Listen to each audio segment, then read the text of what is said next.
Bismillahirrahmanirrahim. Assalamualaikum warahmatullahi wabarakatuh. Perkenalkan, nama saya Irsyadul Ibad. Saya dari kelas 6B.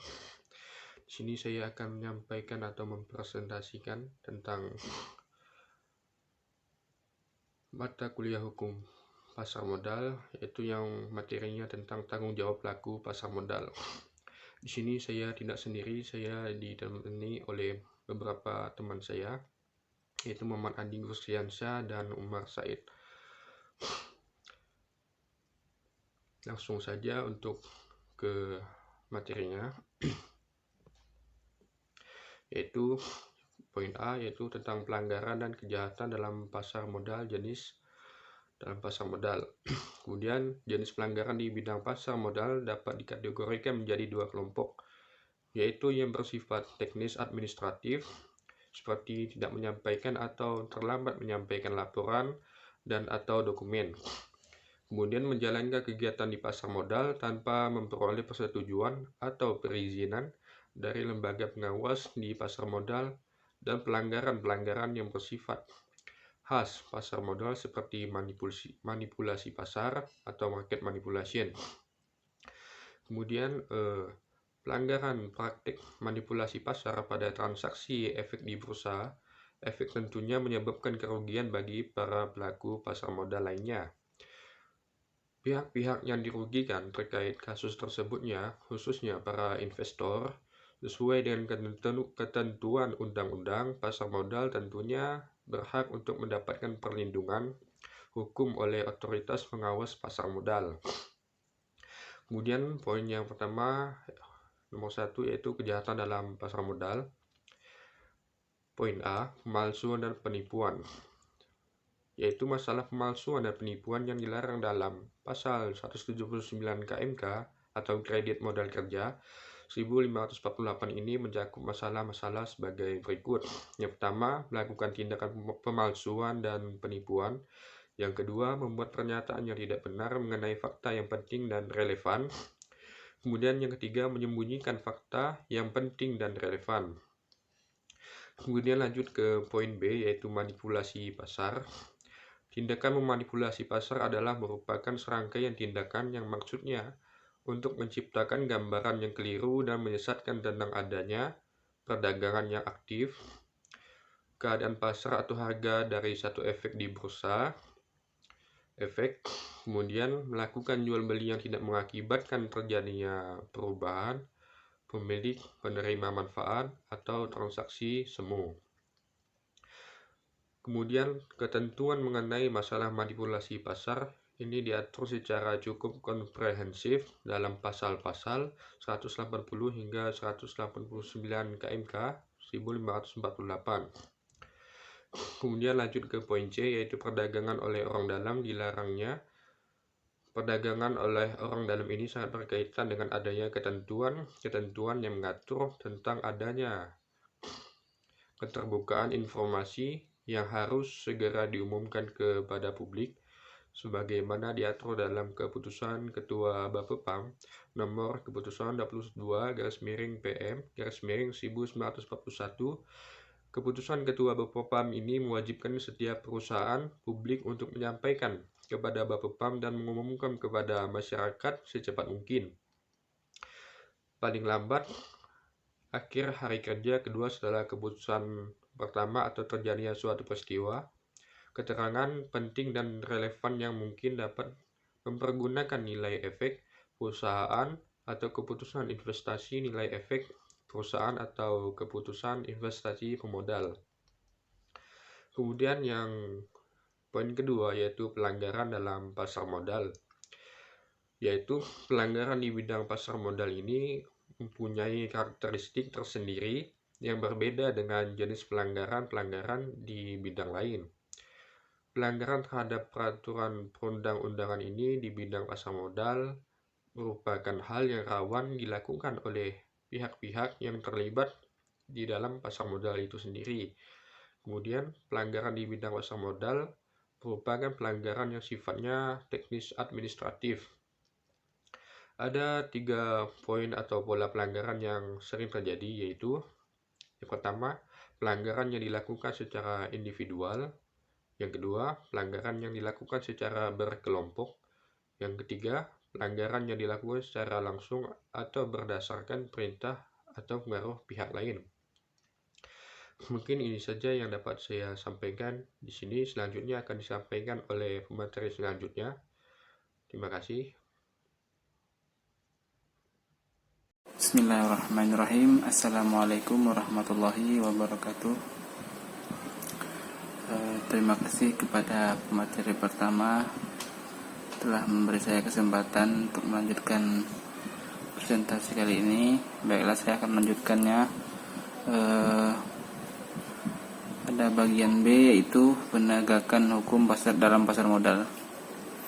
Pemeriksaan hukum yang dilakukan oleh profesi hukum penunjang pasar modal mempunyai landasan hukum pada pasal 80 UU PM atau Undang-Undang Pasar Modal.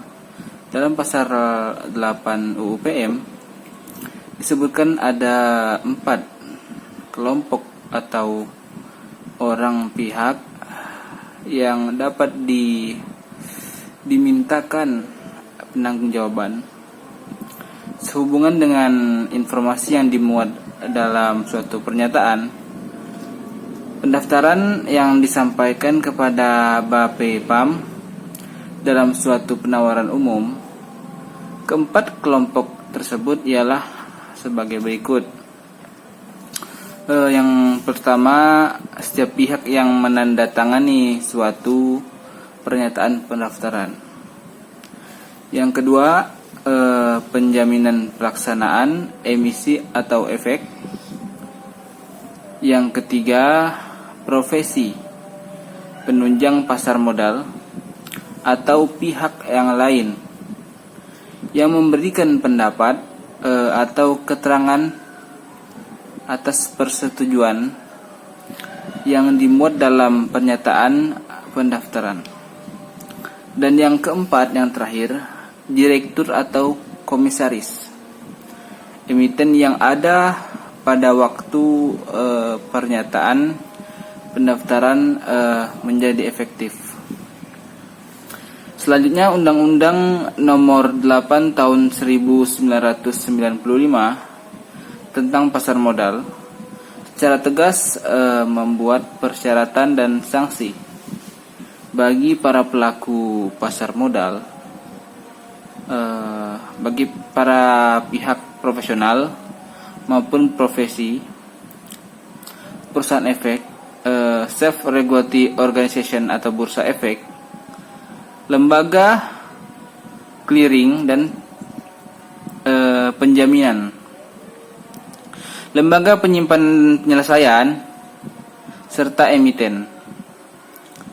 Diharapkan penegakan hukum di pasar modal ini dapat lebih menunjukkan kewibawaannya sehingga tercipta rasa percaya satu sama lain yang tinggi di hati dalam permodalan. Dalam pelaksanaan di bidang pasar modal ini, penegakan hukum ini sangat penting untuk memberikan kepercayaan kepada pemodal atau pemberi modal dalam melakukan usahanya, sebagaimana yang diatur dalam pasal 100 UU PM. Bapepam berwenang untuk melakukan pemeriksaan terhadap setiap pihak yang diduga melakukan atau terlibat dalam penyelenggaraan undang-undang dan atau peraturan pelaksanaannya. Kewenangan tersebut, Bapepam dapat mengumpulkan data, informasi, atau keterangan yang lain yang diperlukan sebagai bukti atas penyelenggaraan terhadap peraturan perundang-undangan dalam pasar modal. Bapepam juga mempunyai perasaan yang penting dan juga wewenang yang sudah diatur oleh peraturan perundang-undangan yang berlaku dalam pasar modal. Mungkin hanya itu penjelasan singkat dari pemateri kedua. Jika ada kesalahan mohon dimaafkan. Saya serahkan dan saya lanjutkan kepada pemateri ketiga, yaitu Saudara Umar Said. Kepada Saudara Umar Said saya persilahkan. Terima kasih.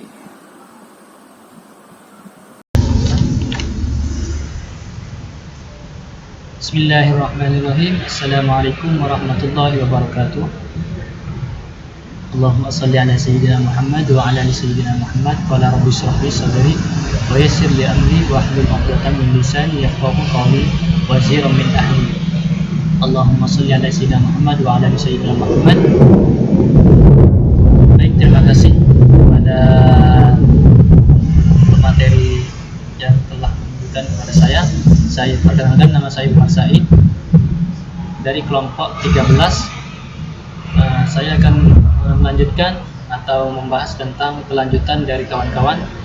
Yang pertama tadi Saudara Irsyadul Ibad, dan yang kedua Saudara Muhammad Andi Gusdiansah. Di sini saya akan melanjutkan tentang poin C, yang dimana penyelesaian sengketa dalam kegiatan pasar modal, yang dimana sektor pasar modal merupakan salah satu sektor jasa keuangan yang dimana memegang peranan penting dalam sebuah sengketa pasar modal, yang dimana kondisi pada saat ini terdapat banyak pengkritikan terhadap penyelesaian sengketa di pasar modal, yang disebabkan banyaknya faktor terkait penegakan hukum, sehingga di pasar modal mengupayakan menciptakan pasar modal yang teratur dan wajar dan efisien belum tercapai optimal. Terkait dengan sengketa yang terjadi di ranah pasar modal ini, maka perlu dilakukan penyelesaian secara hukum dalam rangka penegakan hukum, dan atau dalam rangka mengembalikan segala hal upaya supaya terjadi lebih aman berada dalam pasar modal. Dengan adanya pelanggaran tersebut, maka pihak yang dilanggar hanya memiliki hak untuk mengajukan tuntutan agar ditegakkan kembali dalam suasana konflik, yang dimana untuk penyelesaian sengketa dalam pasar modal itu membutuhkan pengajuan selama 5 bulan daripada mengajukan di pengadilan negeri menunggu selama 1 tahun atau 5 tahun seperti itu. Badan penyelesaian sengketa tersebut ialah BAPMI atau Badan Arbitrase Pasar Modal Indonesia, atau disingkat dengan BAPMI. Biasa orang menyebutkan seperti itu. Menurut keputusan BAPMI nomor Cap 2 BAPMI dalam pasal 1 ayat 2C, subjek hukum atau pihak yang dapat menyelesaikan sengketa di BAPMI antara lain ialah bursa efek. Jadi yang dapat diselesaikan sengketa di BAPMI ialah yang pertama itu ada bursa efek, lembaga clearing dan penjaminan, lembaga penyimpanan dan penyelesaian, emiten, perusahaan publik, perusahaan efek, lembaga penunjang pasar modal, orang perorangan pemegang izin, wakil penjamin emisi efek, wakil perantara perdagangan efek, wakil manajer investasi,